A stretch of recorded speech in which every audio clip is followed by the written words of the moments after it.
ଯେ ପାଣ୍ଡିଆନ ମହାଶୟ କହିଛନ୍ତି ଯେ ଯଦି 9 ତାରିଖ ଦିନ ମୁଖ୍ୟମନ୍ତ୍ରୀ ଶପଥ ଗ୍ରହଣ ନ କରନ୍ତି ତାହେଲେ ସିଏ ରାଜନୀତିରୁ ସନ୍ନ୍ୟାସ ନେବେ।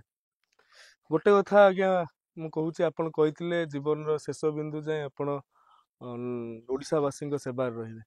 ଯଦି ଓଡ଼ିଶାବାସୀଙ୍କ ସେବାରେ ରହିବେ ତେବେ ନ ଜିତିଲେ କାହିଁ ରାଜନୀତି ଛାଡ଼ିବେ, କାହିଁ ସେବା କରିବେ ନାହିଁ? ମୁଁ ତ ଆଜି କହୁଛି, ମୁଁ ଧାମନଗରରେ ଜିତେଇକି ହାରେ ମୁଁ ଲୋକଙ୍କ ସହିତ ରହିବି, ରାଜନୀତିରୁ ସନ୍ନ୍ୟାସ ନେବା କଥା କହିବି ନାହିଁ। ତେଣୁ ଆପଣ ଯୋଉ କଥାଟା କହୁଛନ୍ତି ଏ ଆଜ୍ଞା ଏକ ପଳାୟନ ପନ୍ଥୀର ସୂଚନା।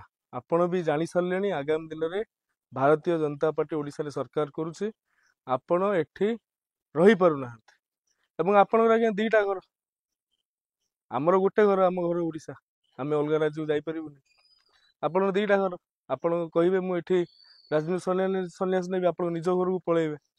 କିନ୍ତୁ ଆପଣ କଣ ପାଇଁ ଧର୍ମେନ୍ଦ୍ର ଭାଇଙ୍କୁ କହୁଛନ୍ତି? ଧର୍ମେନ୍ଦ୍ର ଭାଇ ବି କୁହନ୍ତୁ ସେ ରାଜନୀତି ସନ୍ନ୍ୟାସ ନେବେ, କାହିଁକି? ସେ ଜଣେ ଜନସେବକ, ମୂଳରୁ ସିଏ ରାଜନୀତି ଆରମ୍ଭ କରୁଛନ୍ତି ଲୋକଙ୍କର ସେବା ପାଇଁ, ଲୋକଙ୍କର କଲ୍ୟାଣ ପାଇଁ। ଜିତିବା ହାରିବାଟା କଣ ରାଜନୀତିର ଆଜ୍ଞା ଏକମାତ୍ର ସାର କଥା, ଏକମାତ୍ର ସିଦ୍ଧାନ୍ତ? ସେ କଥା ନୁହେଁ। ଆପଣ ରାଜନୀତିକୁ ଟିକେ ଭଲରେ ବୁଝନ୍ତୁ। ରାଜନୀତିରେ ନିର୍ବାଚନ ଗୋଟେ ପ୍ରକ୍ରିୟା, ନିର୍ବାଚନକୁ ନେଇକି ଆପଣ ଏତେ ଭାବପ୍ରବଣ ହୋଇ ପିଲାଳିଆମି ମନ୍ତବ୍ୟ ଦେବା ଇଏ ଆଜ୍ଞା ହାସ୍ୟାସ୍ପଦ ଅଟେ।